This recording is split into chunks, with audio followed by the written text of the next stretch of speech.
Welcome to BPTV. I'm your host Andy Amrine, and today we're going to spotlight another vendor of the Bethel Park Farmers Market. Bethel Park Farmers Market brought to you by the Bethel Park Community Foundation. But today we are downtown, we're in a strip district, we're going to Wiggle Whiskey Distillery, an amazing place. I can't wait to tour their facilities and show you why they are our feature vendor this week for the Bethel Park Farmers Market.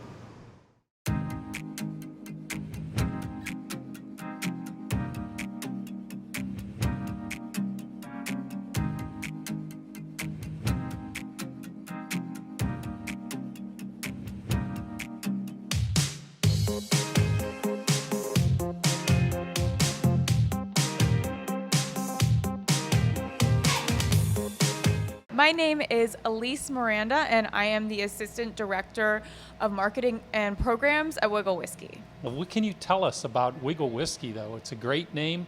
Yeah, so the distillery became operational in 2011 right here on Smallman Street. It's a family-owned business. How about, can you tell us a little bit about the owners, their name, and what their background is? Sure. So Meredith Meyer Gorelli has a background in marketing. She went to CMU, and her husband, Alex Gorelli, is a lawyer by trade. He gave up his day job, and she took her marketing prowess to run a fully operational distillery. And Meredith's parents, Mark and Mary Ellen Meyer, were retired essentially and came out of retirement to live their dreams, and this was really a passion project for them. Well, why distillery? Why whiskey? You know, they were always interested in whiskey. How did they come up with the name? So Philip Weigel, he was a German man who was a key player in the Whiskey Rebellion. And he was almost hung for treason, but was at the last moment pardoned by George Washington, narrowly escaped, and we pay homage to him with our name. So whose idea was it to use his name for the company name? That would be Meredith. Meredith? Yeah, So it's amazing. I love the tie-in and everything with it. So can you tell us, we have a full stock of product and everything here. When the company first started, did they just have one label and they've slowly built from there? Yes, so our flagship is rye whiskey. If you were drinking rye early on 1900s, you would be drinking rye whiskey, and it was probably made in Pittsburgh. Okay. So we started with rye whiskey that was actually clear, an unaged spirit, because it does take a few years to make it. So you don't just make a batch in the morning and drink it in the afternoon? No, we can't do that. Quite Unfortunately, do that. It's a years-long process. Okay. So then they just started adding different blends at that point? So as we grew, we worked on innovating. We're big on innovation here. Okay. And we moved into bourbon, City of Champions bourbon. Nice. Right here, and even liqueurs. We have a whole host, everything from coffee liqueur to rhubarb liqueur. Gin, I would say that I love our gin. It's very botanical. It's a fantastic spirit. Well, tell us a little bit about the building we're in itself. So how long have you had the building here, and what are the functions of the building? I see there's multiple different rooms you have here in the building itself. So originally we actually just started with the production space and one small tasting room. All right. A few years ago, the family actually was able to buy the building. Wonderful. Right before the wonderful pandemic.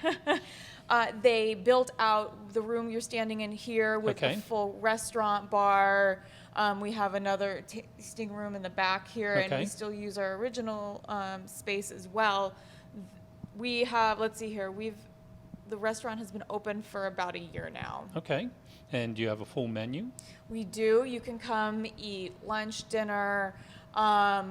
late night snacks here. We are so fortunate to have this new space. Okay, can you give us a little bit of the tie-in with why you do farmers markets? Yes, so we are very, very community oriented. Mm-hmm. We work with a lot of nonprofits, and we want to really reach the surrounding community and spread our history, spread our community values Sure. with Bethel Park. And what better way than to sling some whiskey, right? Sure. How many farmers markets do you do? Right now, we do about 8. That's pretty good. Yeah, we have markets all over the city, beyond. But we're really, really happy to be at the Bethel Park Hall. Okay, well, we appreciate you out in Bethel Park too. Oh, we Yeah. love coming. Anything Don't worry. else company-wise that you'd care to share with us? Any new products coming out that you want to tell us about, or gosh. new hours, or new anything?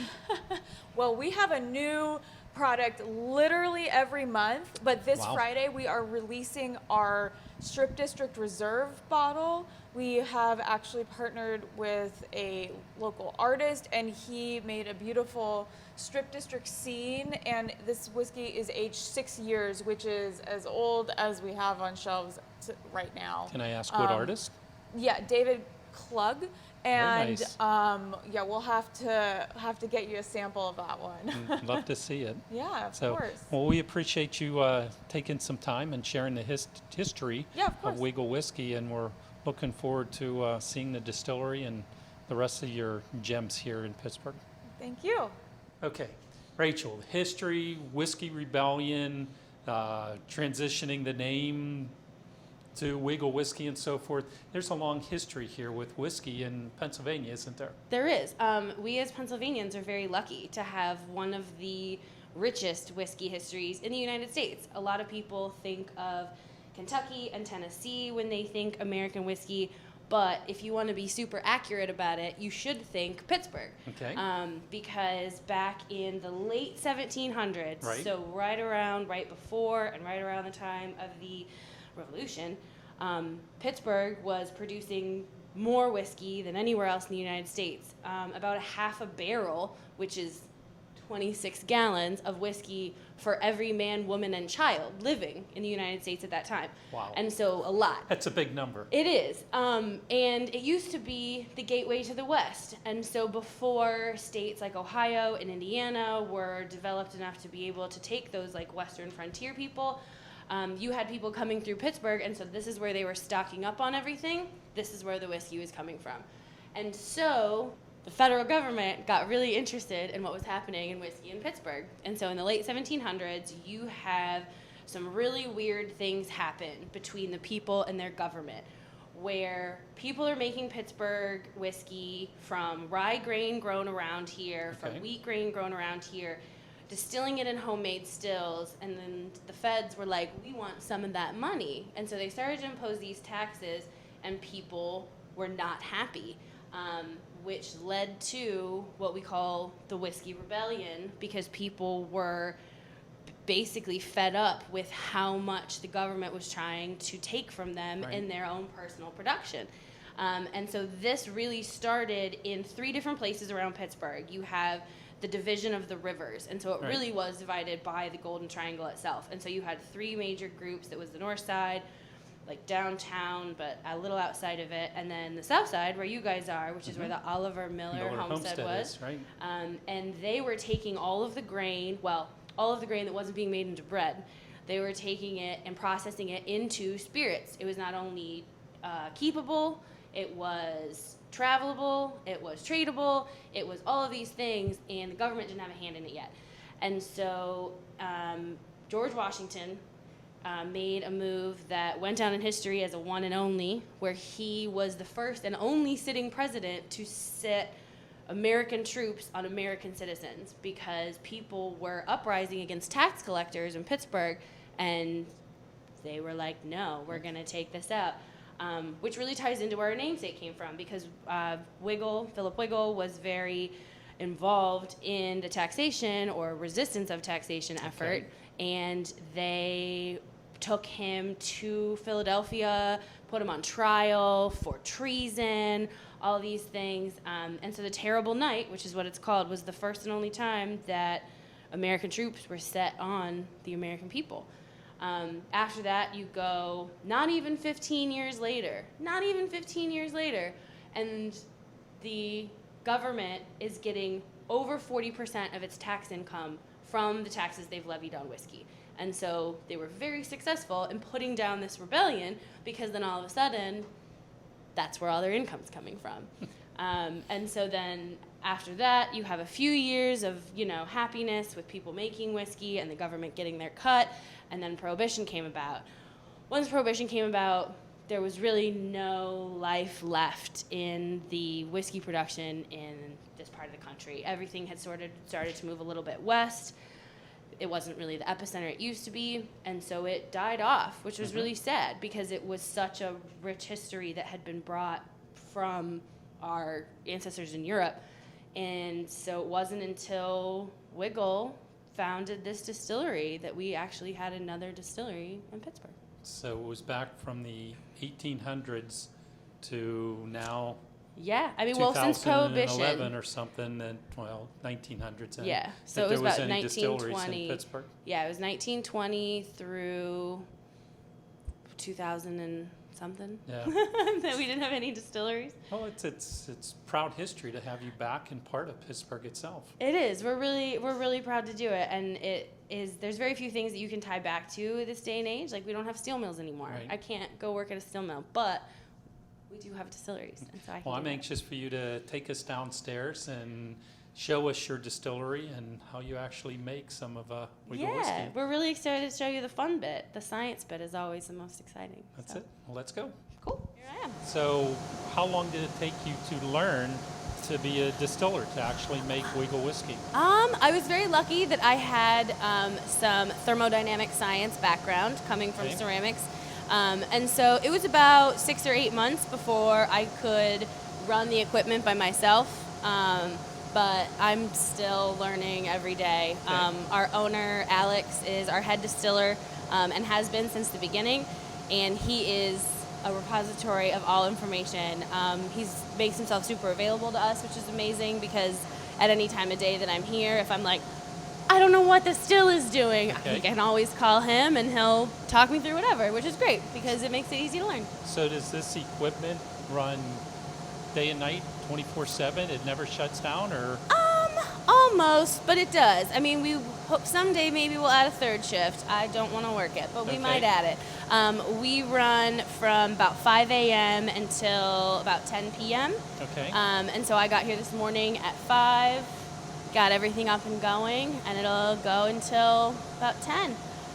It definitely changes based on the weather, because we depend on the groundwater to cool all of the equipment. So I'm boiling things, but I need to make them liquid again, so I need cold water. In the winter, I have a lot more of that. it's a lot In the easier. summer, I have, water that's coming in really warm, and so we're here longer because it just takes things longer to cool down. Okay. The process itself, how many different steps are there for you? Have you ever counted them? Or Oh there- gosh, No? no. There's a Can- lot of different steps. It's very much a craft where each step has its own set of 20 steps that Okay. goes into it. So for example, today we are doing a final distillation of rye whiskey. And so that involves not only having mashed the rye beer and stripped the rye to a point where we can put it into Carl to do a final distillation. That's Carl. This is Carl. Okay. Who named Carl?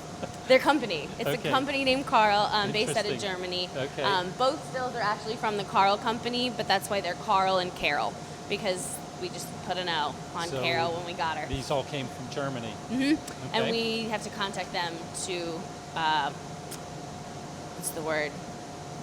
Any maintenance or Yes, stuff on it, to and maintenance parts and stuff them. like that? Yeah. So the first step was the rye just comes from the farms? Yeah, And and so are they locally sourced? They are. So we actually do it as close as we can to how people would have been making rye back in the 1700s. Okay. We get all of our grain locally. We are the largest purchaser of Pennsylvania grown grain. We buy as much organic grain as we can. We really try to support these local operations. So and is we it from all also- over Pennsylvania it's shipped in then? It is. We get some stuff locally from like in the 10, 15, 20 mile range. If we're talking about more specialty malts, specialty grains, they could come, as far away as near Philadelphia. We do sometimes buy grain from like New York, Ohio, some other places, but it's sort of as needed. We do really try to support Pennsylvania farmers as much as we can. Do you hire out farmers to grow a specific strain? We do. That's a really good Okay. question. In particular, our Wapsie bourbon gets its name from the varietal of corn. And so Wapsie corn is a heirloom grain that is sort of hard to grow. It doesn't have a great yield. It's very susceptible to pests and weeds. Okay. And so the farmers are not too apt to grow it unless it's in a situation like Wiggle, where we're like, we'll buy all of it. Like, we will So- buy as many tons as you can grow, as much as you can grow, we'll take it. And so I think we have at least 2 different farms, maybe 3, but at least 2 different farms that grow Wapsie corn specifically because we have promised to buy the whole harvest. So when that comes in, then it's processed. So it's going to be processed separately as its own batches.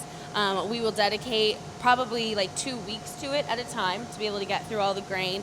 And so everything that would be in the fermenters, in the stills, in all the receiving tanks, that would be Wapsie dedicated so that we know that everything that's going into barrels is from that same batch. And so we can actually trace all of the separate barrels back to the farm from which the grain came. Okay, so then you've processed it through Carl. What's going on from that point then? So right now Carl's doing his final distillation, and so what's happening is it is currently collecting the hearts, which is the what will actually become whiskey. There's Okay. different portions of the whiskey process, but right now we're collecting the good stuff. And so from each mash, we get about 53 gallons of barrelable spirit, which means that we will get new, unused, charred American oak from one of a few different cooperages that Okay. we use. And then it will get into those barrels where it'll take a good nap for How long? at least 2 years. In order to call it rye whiskey by the federal government, Okay. you have to have it for at least 2 years. Okay. We have whiskey in barrels that's as old as 7 years. The oldest thing we've harvested is about 5 or 6 years because Okay. we're sort of saving some of those really old barrels for later. And where do you store? Are those stored here on Actually, site? no, because Okay. this in and of itself is there's a bonded building, which is our barrel storage. Okay. Because once again, the federal government likes to get its hands in it, and so that whole building has to be insured for all of the whiskey that's in it. Okay. So if there were to, God forbid, be a fire, Catastrophic, yeah. then the government would still get their tax money, Okay. and we would get a payout for whatever was lost. Okay. And so we do not store it here, since Okay. this is Is where it we boil stored things. in Pittsburgh? It is. It's actually right across the river in Spring Garden. Okay. Yeah, and so we're going just back and forth across the river all day, pretty much, with barrels. How many barrels do you have sitting over there, you think? Oh, how many barrels? We have, over. Hundreds? Probably over 1,000. Thousands? I would Okay. guess. So you said that you're making 50-some gallons A day. a day, and these are 55 And some days gallon, more, gallon yeah. barrels. Are the barrels, say, the big 55-gallon barrels? Or, And so this- it's I don't know if you pretty can much 10, see it. 11 barrels or so forth that you're doing. Yeah, no, Now- we do mostly 25s and 53s. Okay, so when it leaves here, you're putting it directly in the barrels? Almost. So when you distill whiskey, it's going to come off a still, at least in our process, around 135 proof. Okay. Once again, the federal government cares a lot about how that's done. Yep. And so we actually have to gauge it, put it in the scale, and dilute it to less than 125 proof Okay, to store it. Okay. Anything over 125 proof could not be called bourbon or rye. You would have to call it whiskey or Whiskey. something else that's not specific. So once we get it in the barrels, then we fill either a rack or a pallet with it, and then it goes on its little trip to go to bed. how many different varieties do you make? Who, of whiskey or Yeah. spirit in general? Spirits in general, because I mean, these are your two, so you're making everything through these two, Yes and no. Carol and Carl. Oh yes, so we have the two stills. Okay. The majority of our production is bourbon or rye. Okay. Our gin is a rye base. Okay. We also do a fair amount of wheat whiskey, which is mostly wheat grain without any corn or rye grain in it. And we use that as a base for not only aged wheat spirits, but for a lot of our liqueurs. Okay. Things that don't necessarily need the specificity of a bourbon mash to be a great spirit, because wheat makes some great stuff too.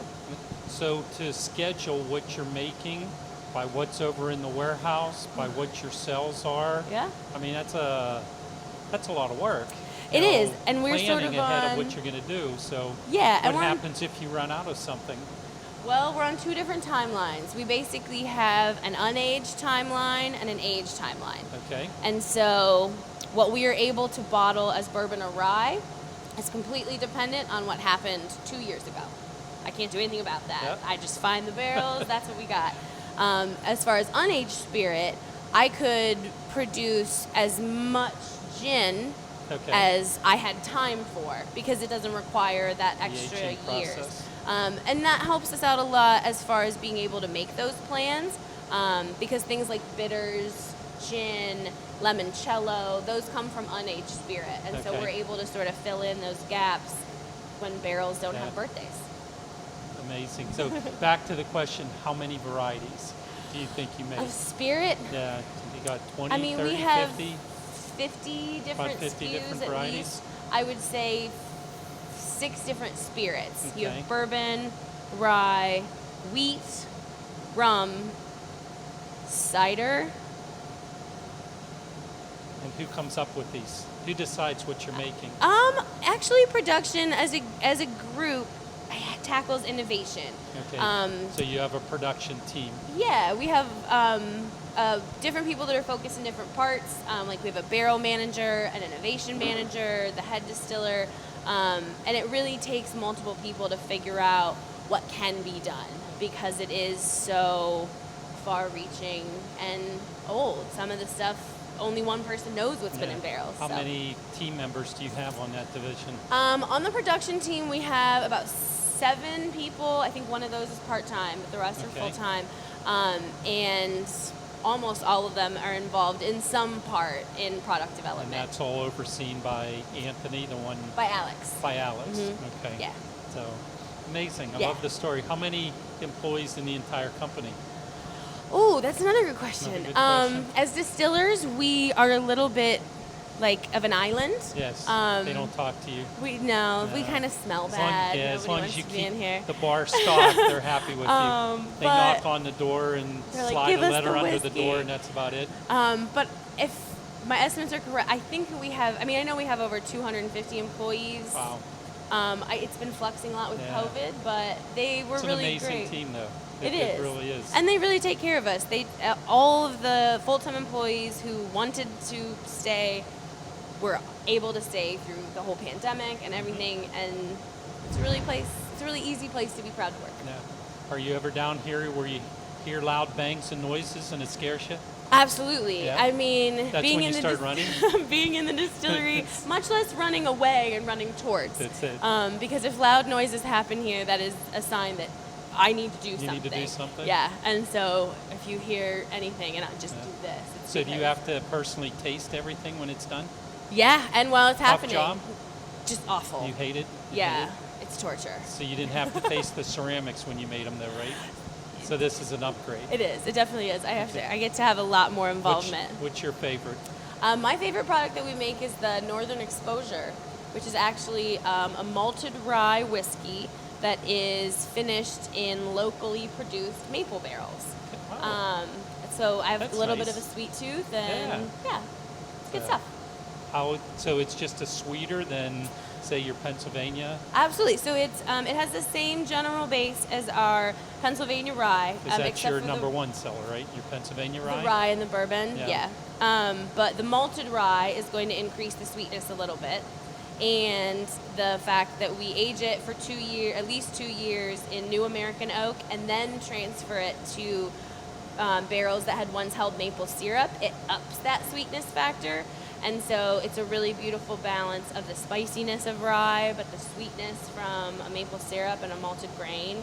So all the recipes are top secret and hidden, and I mean, they're pretty open about it. Like, I don't know if we'd actually tell you the exact percentage, but we'll Right. tell you what's in it, What's in it. because why not share? yeah. It's a craft. All right.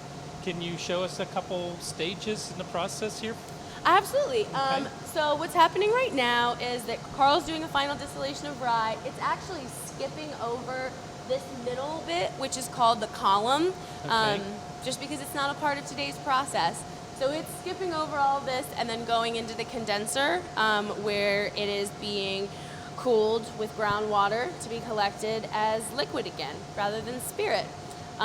This is an old-fashioned distill. It's going to be So what... you didn't use this today. No, thank goodness. We do have test stills, but they're not quite this ancient. This is pretty representative of something that a home distiller would have had here anytime in the last 200 years. The technology of it hasn't really changed. It's copper, and you heat it up and then collect it, as long as you know how to do it. Most of these valves and knobs that you see are all controlling steam and water. Those are really the only two things we have to control But the everything stills. is hand controlled. This isn't done through a computer. No, the So only you're really automated... a true distiller in it. You're not just pushing buttons. Right. Well, the only automated, automated parts that you see, you might be able to see the electronic readouts in the back, and those are all just temperature readouts. Right. So our only tech here is like fancy thermometers.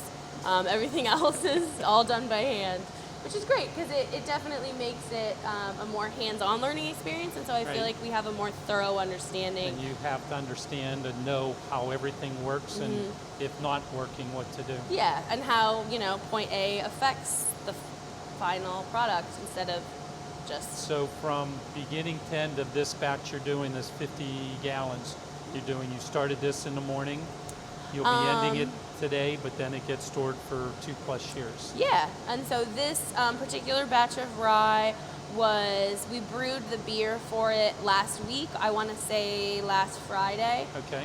It gets about a 3 to 5 day fermentation, depending on the environment, how things are going, how hot it is outside. And then it gets distilled twice, so we do an initial stripping run, which takes off about half of the volume, and then we put it through the still again to take off another 80% of the volume. And so we take it from about 3,600 liters to about 50 gallons in 2 Amazing. days. Yeah. Rachel, thank you for your time. It's amazing to talk to you. I love the passion that you have for your craft. Thank you. are an artist, and we appreciate you sharing that with us and all our viewers. We appreciate letting you guys share it at your farmer's market. So thanks for coming. Thank you for watching BPTV. I'm your host, Andy Amrine. I want to thank Wiggle Whiskey Distillery for allowing us to spend the morning showing us around this amazing business and another amazing vendor we have at the Bethel Park Farmers Market. So please stop down here, and also please visit the Bethel Park Farmers Market every Tuesday. And don't forget to vote for Wiggle Whiskey Distillery and also the Bethel Park Farmers Market in the Pittsburgh City paper.